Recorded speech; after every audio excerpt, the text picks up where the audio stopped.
მოგესალმებით ჯეონომაციდან, თუ ფიქრობთ ანაპირებთ ახალი ბაიკის შეძენას, დამიჯერეთ ჯობია, კარგად მოკალათდეთ და ამ ვიდეოს ჩავიჯდეთ, საკმაოდ გაცვეთილი თემა არაზეს დღეს მინდა ვილაპარაკო, მაგრამ რაიდერების საოცარმა რაოდენობამ შეიძლება არ იცოდეს, ან ფიქრობდეთ, რომ იცის მოტოციკლების მრავალი სხვადასხვა კლასის თუ კატეგორიების შესახებ.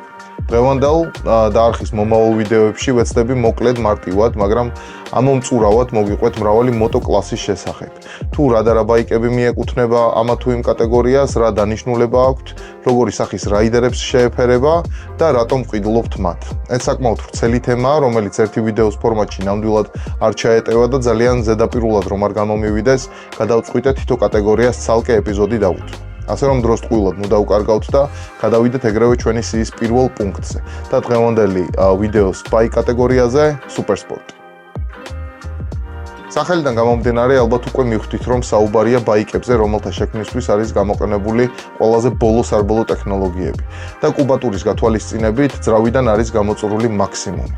ნუ რა თქმა უნდა ევროსტანდარტებსაც უნდა აკმაყოფილებდეს.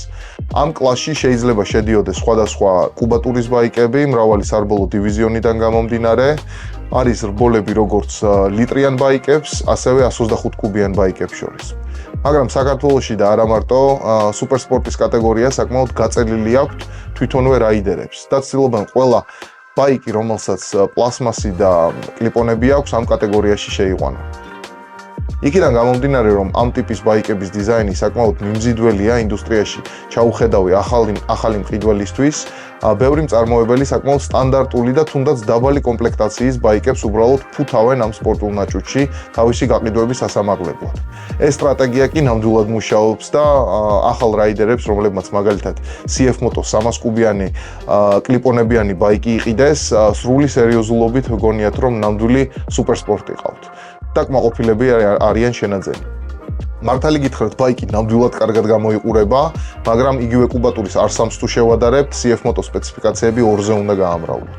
მე არ ვიძახი, რომ CF Moto-ს ცუდი ბაიკები ყავს, ნამდვილად არა.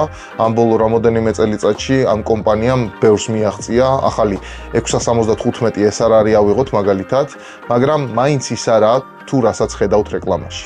ეხლა კი მოდი ვილაპარაკოთ, თუ რა დანიშნულება აქვთ ამ ბაიკებს. პირველ რიგში სახელიდან გამომდინარე სპორტული, ანუ რბოლებში მონაწილეობისთვის.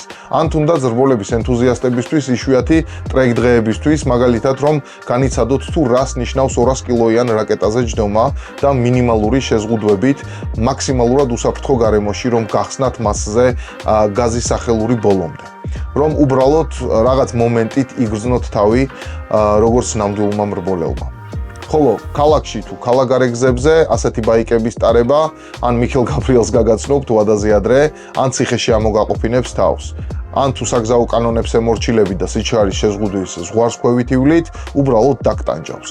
რადგან პირველი ძალიან არაკომფორტული ჯდომის პოზიცია აქვთ, თქვენი უკანალი და ხელები თითქმის ერთ სიმაღლეზეა და მთელი დატვირთვა მიდის თქვენს მაჯებზე და წელზე. მეორე ის, რომ ლიტრიანი ბაიკების შემთხვევაში პირველი სიჩქარის redline დაახლოებით 100-110 მილია და ხო 1.6-ზე უნდა გაამრავლოთ კილომეტრებში თუ გინდათ რომ გადაიყვანოთ.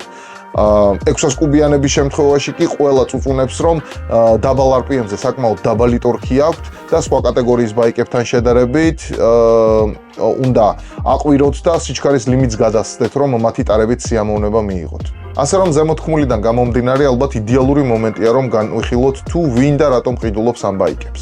პირველ რიგში ხალხი, ვინც ამ სპორტის სახეობითაა გატაცებული და ხშირად დადიან ტრეკზე, ან ამაზე მეტი მონაწილეობას იღებენ შეჯიბრებებში. ან ადამიანები, ვინც კანონის დარღვევაზე უარს ვერ იძახიან და 300 კმ/სთ-ით გადაადგილდებიან საერთო მოხმარების გზებზე გაქანებულ პიკ საათში მანქანებს შორის, რითიც საფრთხეს უქმნიან არა მარტო თავის თავს. ან ადამიანები, რომლებსაც უბრალოდ ხიბლავს აზრი, რომ ყველაზე სწრაფი და ეგზოტიკური ბაიკები ყავთ, მაგრამ იდეაში მისი პოტენციალის 50%-საც არ იყენებენ და წუწუნებენ, რომ ძალიან არაკომფორტულია ასეთი ბაიკების ტარება. ინსტა გოგოები და ბიჭები. ბიჭები, ვინც ფიქრობენ, რომ სპორტ ბაიკების ყიდვის შემდეგ სამოდელო გარეგნობის გახდებიან, ან სასქესო ორგანო 10 სანტიმეტრით გაეზრდებათ და გოგოები, რომლებიც ვიდეოებზე რძის ფერმის ფონზე 100 აკეთებენ და 1000-ობით გამომწერს ითვისებენ Instagram-ზე. ადამიანები, რომლებიც ასევე შიგადაში გარღვევენ საგზაო წესებს და სიამოვნებას იღებენ 600 კუბიანი სპორტბაიკების ტარებით ქალაქგარე ხვეულგზებზე, მე პირადად ალბათ ამ კატეგორიას უფრო მივეკუთვნები და ყველაზე გემრიელი ბოლოში მოვიტოვე ისინი, ვისაც უბრალოდ უყვარს თუ როგორ გამოიყურება და რას წარმოადგენს სპორტბაიკები. და ამ კატეგორიის ბაიკებს ვერ ელევიან მისი არაკომფორტულობის თუ არაპრაქტიკულობის მიუხედავად. და შიგადაში კანონსაც არ ღვევენ. მათი მე ნამდვილად მესმის, უბრალოდ შეხედეთ ამ ხელოვნების ნიმუშებს, როგორ შეიძლება ეს ბაიკები არ გიყვარდეს.